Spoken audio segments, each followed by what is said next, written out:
Harper Audio presents They Do It With Mirrors by Agatha Christie, performed by Emilia Fox.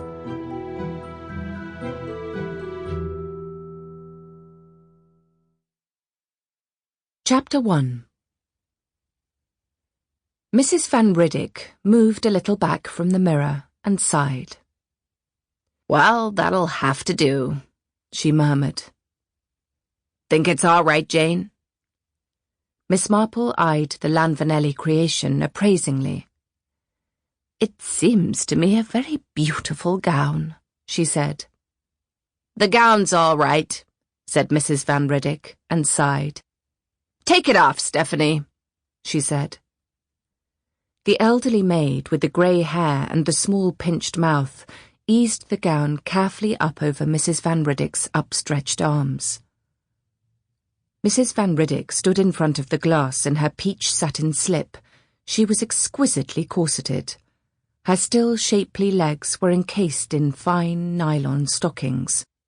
Her face, beneath a layer of cosmetics and constantly toned up by massage, appeared almost girlish at a slight distance. Her hair was less grey than tending to hydrangea blue and was perfectly set. It was practically impossible, when looking at Mrs. Van Rydock, to imagine what she would be like in a natural state. Everything that money could do had been done for her, reinforced by diet, massage, and constant exercises. Ruth Van Rydock looked humorously at her friend. "Do you think most people would guess, Jane, that you and I are practically the same age?" Miss Marple responded loyally. "Not for a moment, I'm sure," she said reassuringly. "I'm afraid, you know, that I look every minute of my age." Miss Marple was white-haired, with a soft pink and white wrinkled face and innocent china blue eyes. She looked a very sweet old lady.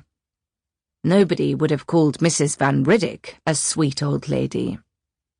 "I guess you do, Jane," said Mrs. Van Rydock. She grinned suddenly. "And so do I, only not in the same way. Wonderful how that old hag keeps her figure.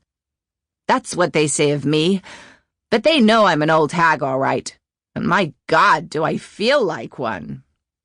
She dropped heavily onto the satin-quilted chair. "That's all right, Stephanie," she said. "You can go." Stephanie gathered up the dress and went out. "Good old Stephanie," said Ruth Van Rydock. "She's been with me for over 30 years now. She's the only woman who knows what I really look like. Jane, I want to talk to you."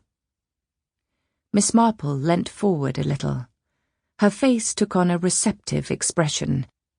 She looked somehow an incongruous figure in the ornate bedroom of the expensive hotel suite.